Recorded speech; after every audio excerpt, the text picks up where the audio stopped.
contexto da perda de entes queridos, de pessoas amadas. A gente se aproxima do dia de finados, dia 2 de novembro, próxima segunda-feira, e é um período onde muitas pessoas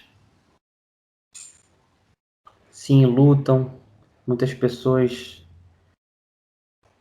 têm pensamentos de revolta, de melancolia, de tristeza, e nós, enquanto umbandistas, devemos, na medida do possível, na medida dos nossos esforços, das nossas possibilidades, confortar, levar entendimento, levar o conhecimento dos guias, o conhecimento da nossa filosofia de vida, que sem dúvida nenhuma é muito confortadora. E a gente começa esse estudo com uma pergunta: o tempo é finito? É uma pergunta muito simples, que rapidamente a maioria de nós chega à conclusão que sim, o tempo é finito. Se eu colocar o despertador para despertar daqui a 15 minutos, vão se passar 15 minutos, esses 15 minutos vão acabar, então o tempo é finito. E se a gente olhar através dessa visão, de fato, o tempo é finito. Mas se a gente começar a olhar o tempo num contexto mais amplo, se a gente começar a pensar no tempo da vida, a gente chega à conclusão que o tempo é infinito. O tempo nunca acaba. Quando a gente começa a pensar no período de uma encarnação, muitas pessoas pensam, uma encarnação é finita, e de fato é. Depois de 80 anos, 40 anos, 10 anos, a pessoa desencarna e aquela encarnação foi finita. Só que a vida, ela não se encontra no corpo. A vida, ela não se encontra na saúde física. Nós permanecemos vivos mesmo após a morte do corpo. O corpo, sim, é finito, mas a vida, ela é infinita. E essa ideia de morte, essa ideia de fim do corpo, ela é em muitas pessoas e muitas culturas, ela gera reações de negação. Quantas pessoas, às vezes, no dia a dia, nós conversamos sobre a morte e isso gera uma negação, é um tabu. Existem pessoas que não gostam de pensar na ideia de morte, não gostam de pensar na ideia do fim da vida. Em outras, esse tipo de pensamento já gera o excesso. A pessoa pensa, se eu vou morrer mesmo e tudo vai acabar, eu vou curtir o máximo, porque a vida é uma só. E aí a pessoa tem uma série de excessos. Em outras, gera medo. O que será que tem por vir? O que será que me espera? Será que existe alguma coisa ou não existe nada? É o fim da linha. Em outras, geram angústia. O que vai ser da minha esposa? O que vai ser dos meus negócios? O que vai ser dos meus filhos? De maneira geral, o materialismo, a ideia de que tudo que existe é palpável, ela gera muito desconforto quando a gente fala na finitude da matéria. A nossa cultura, ela não olha com naturalidade para o que é invisível para a maioria das pessoas. A gente não consegue olhar para a morte, que é algo que vai encontrar a todos, com naturalidade. Principalmente quando a gente fala de morte de pessoas amadas. Quando a gente fala do desencarne de pessoas amadas. Por que a morte de pessoas amadas gera tanta apreensão, muitas vezes dor, sofrimento? A gente tem que entender que ninguém vem do nada. Todos nós viemos de algum lugar e a nossa vida é marcada o tempo todo pela vida dos outros. A nossa vida é uma colcha de retalhos das experiências com outras vidas. E ao mesmo tempo que as pessoas nos influenciam e nos moldam, nós também influenciamos as outras pessoas. E nesse contato, a gente desenvolve emoções, a gente desenvolve sentimentos, e dentre eles existe um que é o sentimento mais puro que existe no universo, é o amor. Muitas vezes, nesse contato, a gente começa a ver o quanto as pessoas se doam por nós, o quanto as pessoas cuidam de nós. E isso faz com que o sentimento de amor cresça.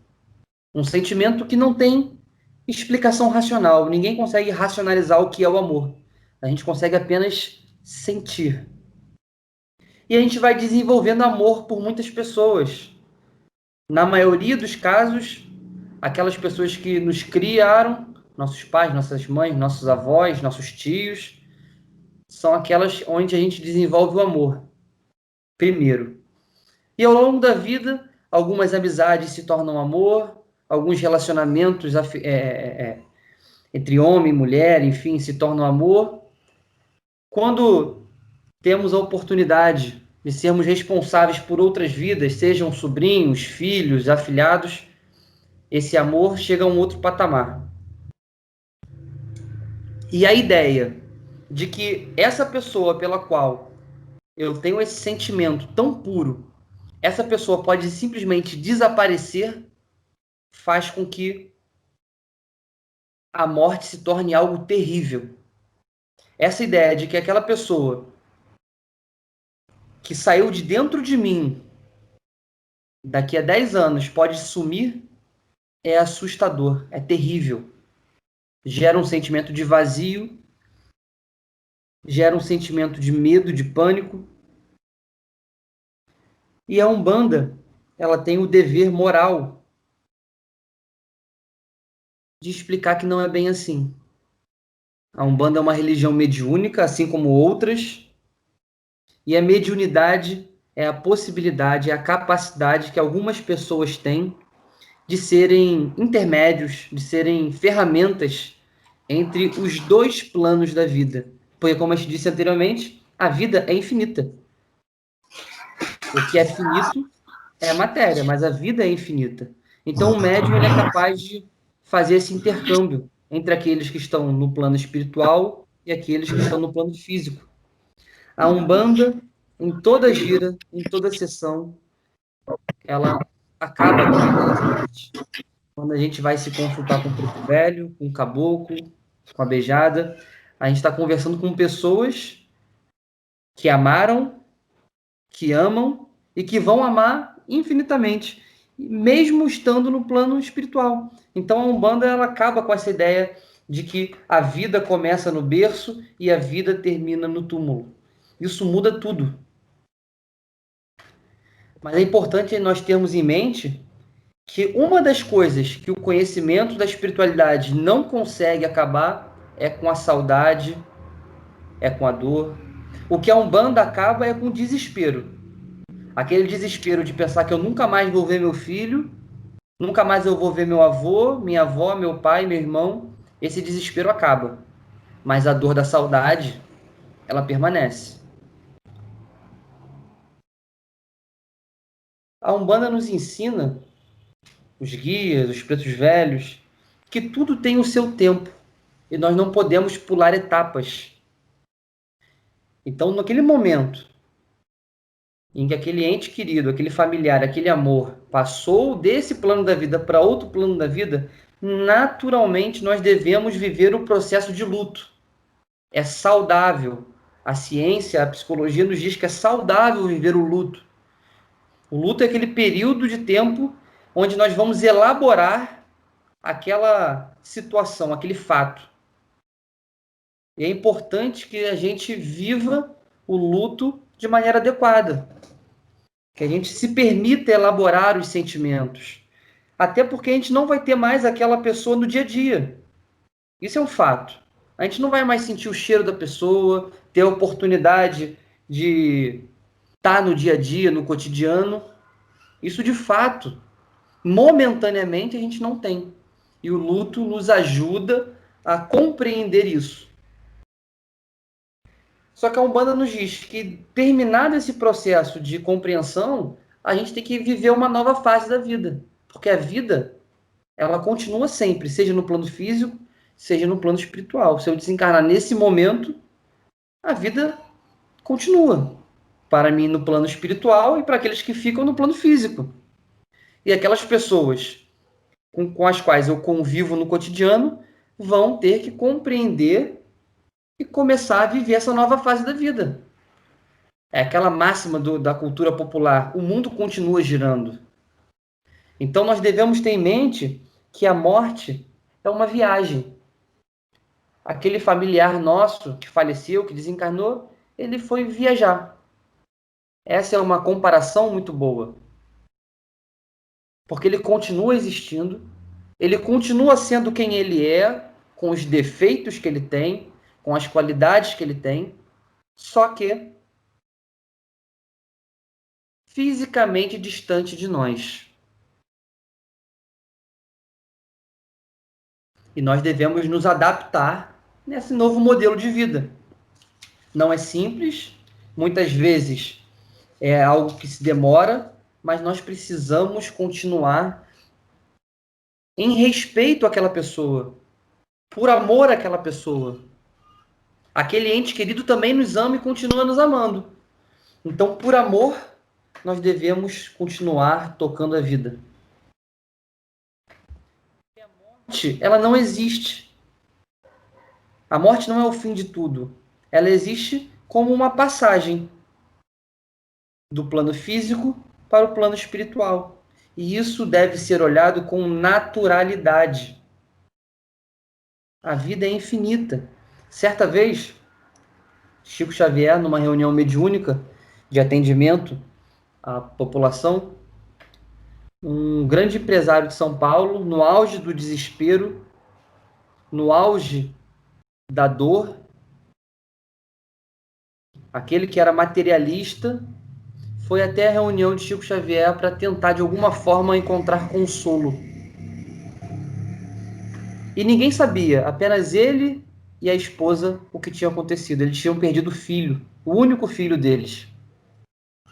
E por pensar que na morte tudo deixa de existir, ele se encontrava em um quadro de completo desespero. Aquele filho que ele planejou, que ele viu a barriga crescer, que ele viu os primeiros passos, aquilo deixou de existir para a cabeça materialista dele, e no desespero ele foi procurar o consolo, ele foi procurar a autoridade moral, o conhecimento de Chico Xavier.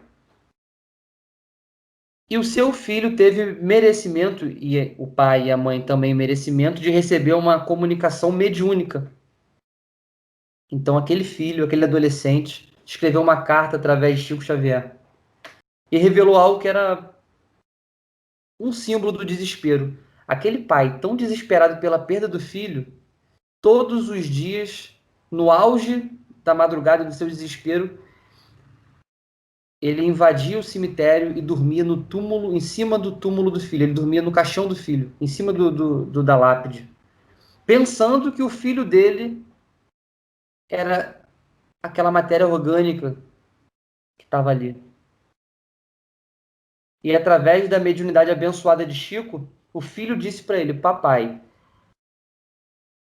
eu não estou naquele caixão. Toda vez que você sai de casa para ir dormir no cemitério, eu fico em casa com a mamãe consolando ela. Não faça mais isso, pai. Eu não estou lá, a vida continua. Usa toda essa energia, todas as suas possibilidades para consolar os outros. Muda o foco. E a partir daquele momento, aquele homem nunca mais pulou o muro no cemitério de madrugada para dormir no corpo do filho. Com o corpo do filho que é matéria, apodrece. Mas o espírito é imortal. O espírito é imortal. E o sentimento que nós devemos ter perante aos nossos entes queridos, perante aos nossos familiares, é um sentimento de gratidão. Essa imagem, ela é muito simbólica. Esse é o local onde estão os restos mortais de um menino chamado Matthew Stanford. e ele nasceu em 1988. E devido a várias complicações durante o parto, falta de oxigênio e várias outras coisas, a equipe médica desenganou a família dele, dizendo que ele iria viver poucos dias.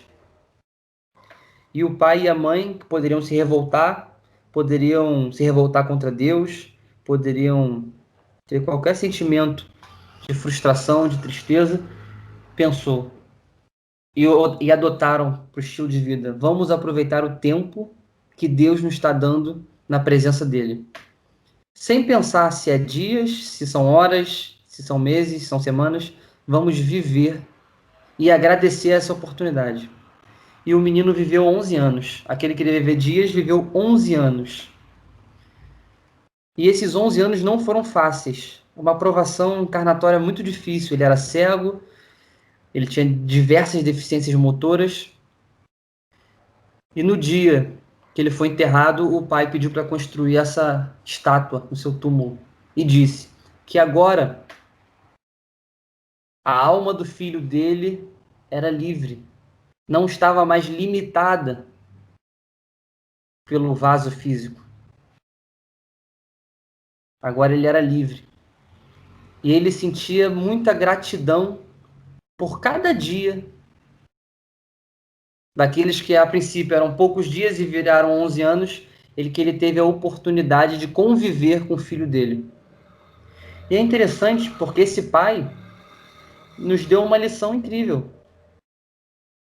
Eu não tenho que pensar o quanto eu poderia ainda, o que nós iríamos fazer, o que nós planejávamos fazer, mas o que a gente fez junto? O que a gente conviveu junto? A gente tem que ter um sentimento de gratidão, porque a gente teve a oportunidade de conviver com aquela pessoa durante aquele tempo e compreender que momentaneamente estamos afastados, mas que daqui a algum tempo, que ninguém sabe o quanto é, nós vamos nos reencontrar. Esse é o sentimento que um umbandista tem que ter. É essa confiança na vida eterna que nós temos que passar para aqueles que buscam os nossos centros, nas nossas conversas.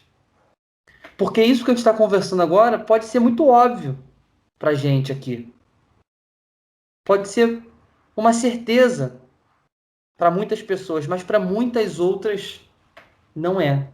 E elas precisam desse consolador. Elas precisam desse conforto que a crença na vida eterna traz.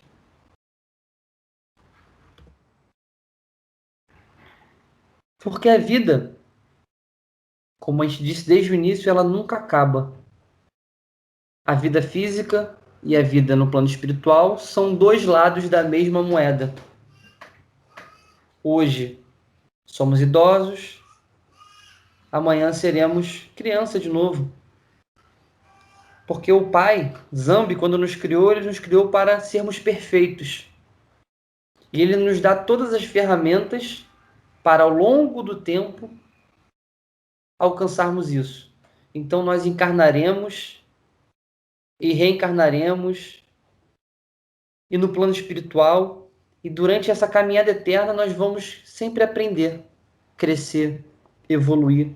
A gente encarna para viver uma experiência que para alguns é de horas, para outros de mais de 100 anos. Cada um tem o seu tempo, a sua missão, o seu propósito, e a gente está aqui para aprender, para reforçar aqueles laços de amor,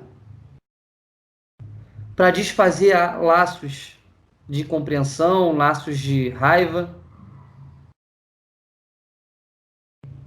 Vocês já pararam para pensar que algumas das pessoas que nós convivemos seria impossível termos o amor que temos por elas se a vida tivesse continuado com o corpo físico? Algumas pessoas nos amam muito antes dessa vida. E nós amamos algumas pessoas muito antes de termos o nome que nós temos agora, a condição social que nós temos agora.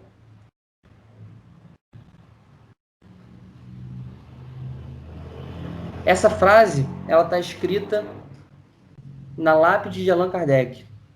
Foi codificador do espiritismo, e aquele aonde a Umbanda possui uma de suas raízes. Nós já falamos isso outras vezes.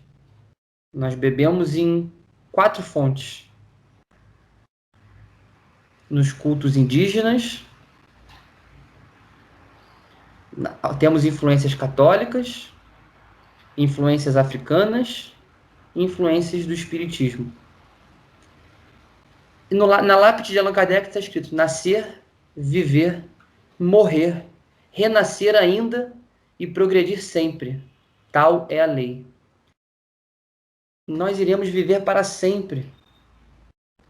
Em cada existência nós vamos aperfeiçoando o amor pelos que nós já amamos e desenvolvendo amor por outras pessoas. O amor não acaba. Esse trabalho de hoje, bem curtinho, nosso objetivo, nosso propósito é que ele dure por volta de meia hora. Ele foi um pedido do Caboclo Cobra Coral para que a gente falasse sobre o Dia de Finados na Umbanda. E na última sexta, o vovô Bento das Almas, ele falou um pouco sobre isso. E nos disse que a maior parte das pessoas vive uma vida de forma materialista. E isso faz com que elas pensem que aquela pessoa que ela ama morreu. Ou então, essa pessoa morreu e acabou. Só que um outro grupo muito grande sabe que a morte não é bem assim, não é o fim de tudo, mas não consegue compreender o porquê ou para quê disso. E assim como a gente disse alguns momentos antes, que a morte é como se fosse uma viagem, e de fato é, nessa viagem a gente pode telefonar para aquelas pessoas. Então, meu avô, a minha avó, as pessoas que já desencarnaram antes, eu posso telefonar para elas. E ele nos falou sobre a responsabilidade que nós temos com essas pessoas que a gente ama. Se nesse telefonema, que é o nosso pensamento ele cria a realidade, o nosso pensamento ele é escutado pela espiritualidade, ele é sentido pela espiritualidade. Nosso pensamento é uma forma de comunicação. Se os meus pensamentos são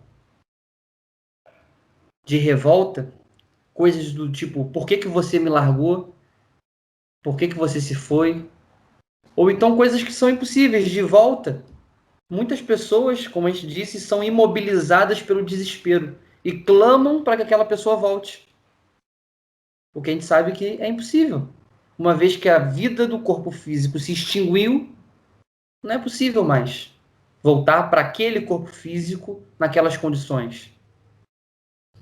E ele estava nos falando sobre a responsabilidade que nós temos de falar um pouco disso para as pessoas, para que elas tenham sentimentos na hora que forem pensar, vibrar, fazer esse telefonema de gratidão, que elas se lembrem dos bons momentos, de tudo que foi vivido de bom, que essas pessoas, que nós possamos olhar para os defeitos dela com entendimento, porque são pessoas reais, com qualidades, com virtudes e com defeitos.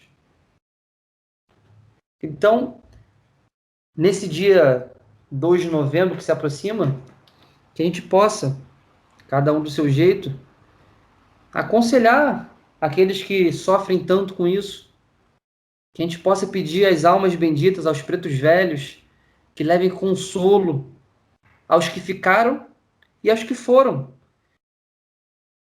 Porque se a gente imaginar o lado de quem está lá, de quem viajou, imagina, você fez uma viagem e uma pessoa que você mais ama te liga todos os dias, triste, sem força de viver, sem ânimo. Como que você vai receber esses telefonemas? Então, que a gente possa explicar isso para as pessoas. Porque, infelizmente, o materialismo ainda predomina e ainda domina a humanidade. pouco a pouco, o homem vai compreendendo que a vida é espiritual e o plano físico é apenas uma experiência. Mas enquanto isso não acontece, existe muito sofrimento, muita falta de informação. Então esse trabalho era para que a gente conversasse sobre isso, que a gente perdoasse o passado, que a gente olhasse para o futuro. Porque aquele abraço, aquela palavra que você queria ter dito, você pode dizer, e essa pessoa vai te ouvir, mas que a gente faça isso com responsabilidade, com compreensão, e para que a gente possa terminar esse nosso breve trabalho,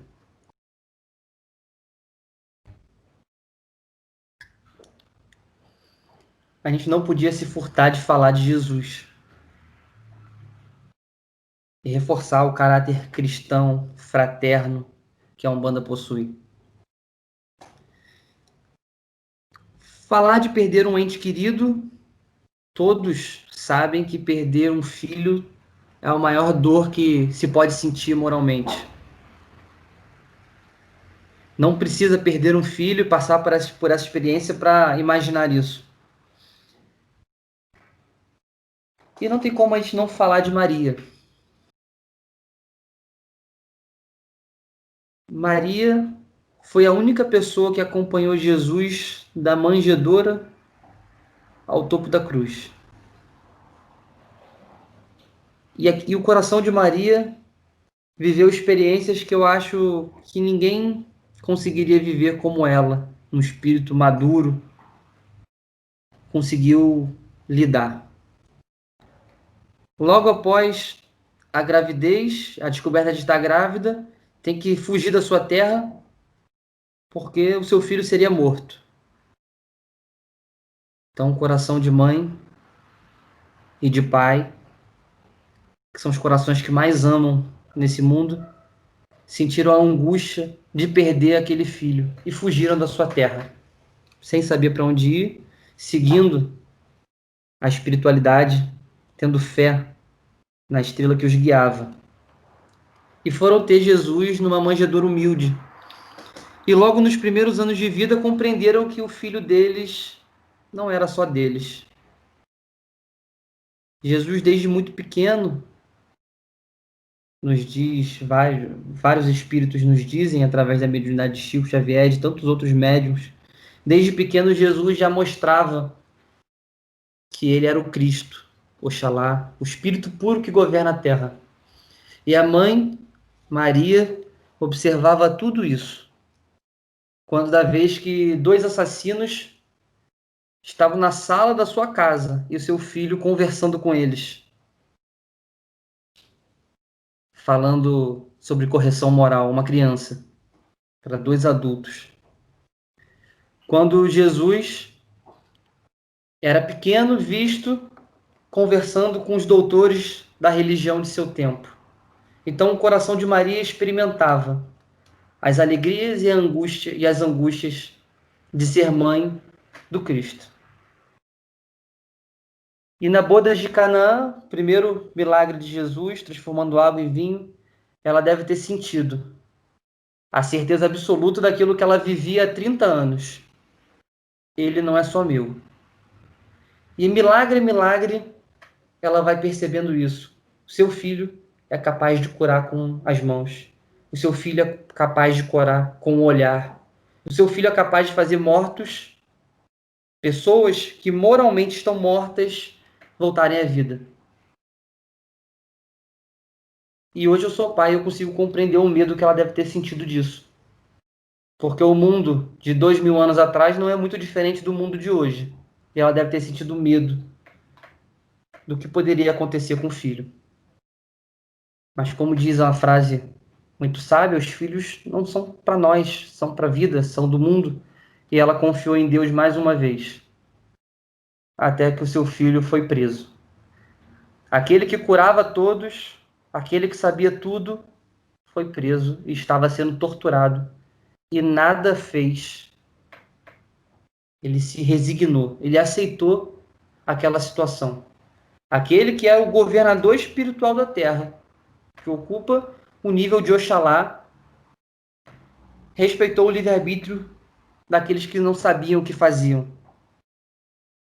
E Maria, naquele momento, deve ter sentido um sofrimento indizível, incalculável, não consigo imaginar. Você vê o seu filho passar pelo que ele passou.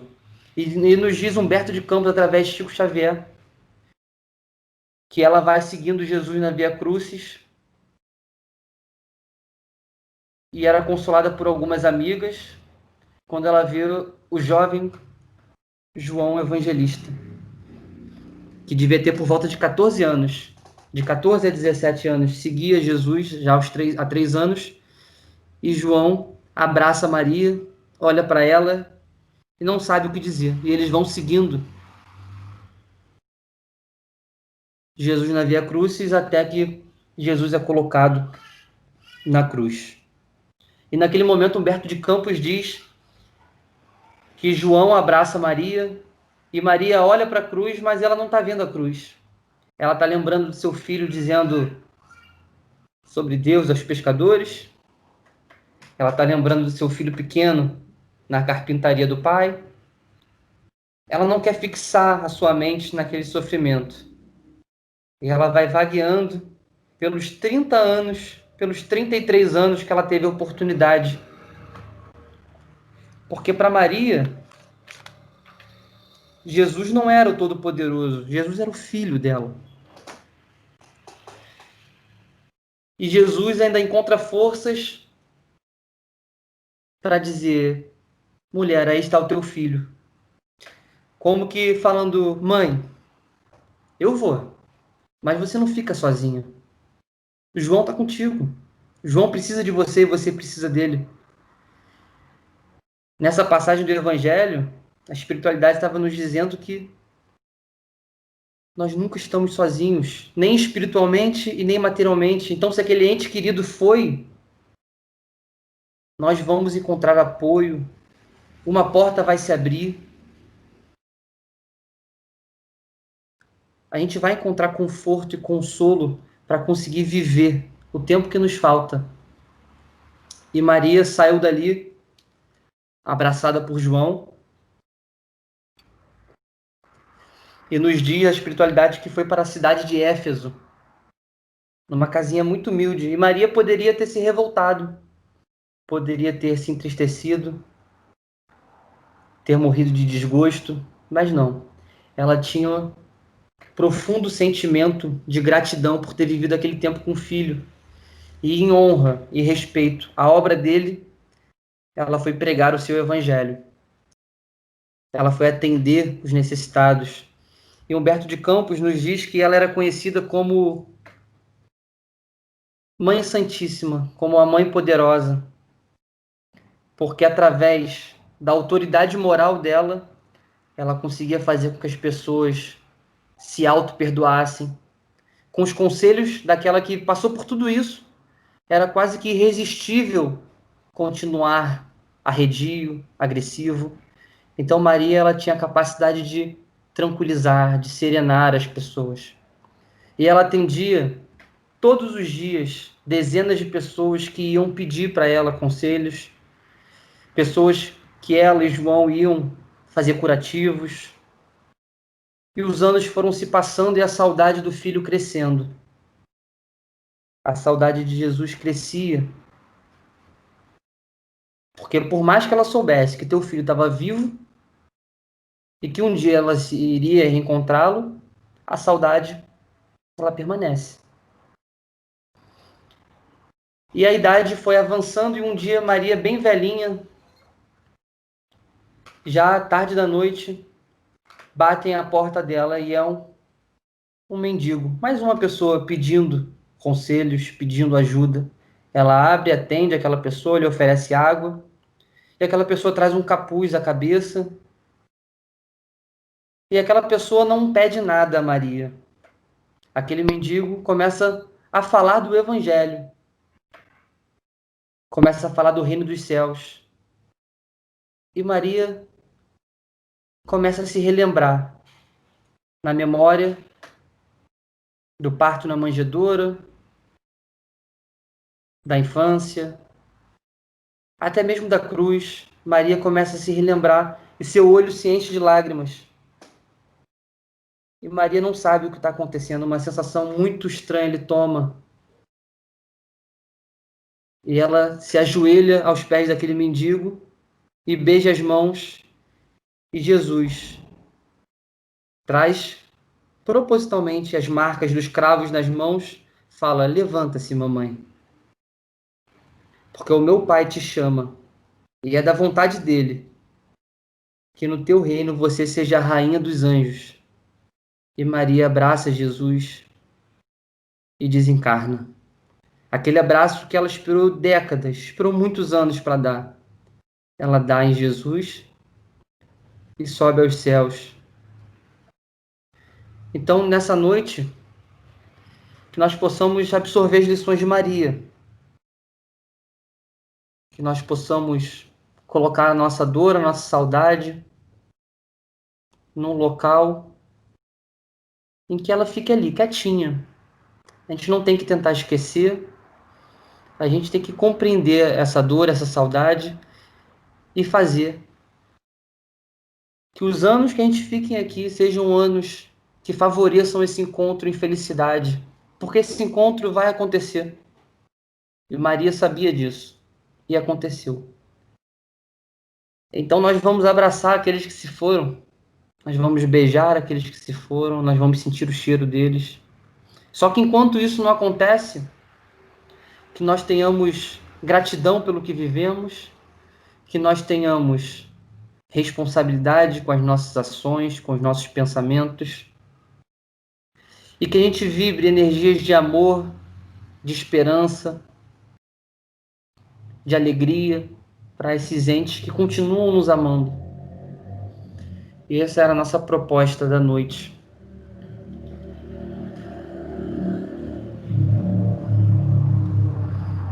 Que a gente possa falar um pouco disso para as pessoas, porque com certeza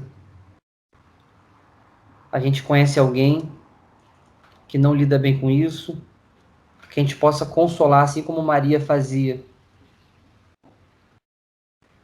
Vamos encerrar o nosso trabalho com a nossa prece e depois vamos manter a caixa de mensagens aberta para que a gente possa, caso alguém queira falar alguma coisa, e depois encerramos, tá bom?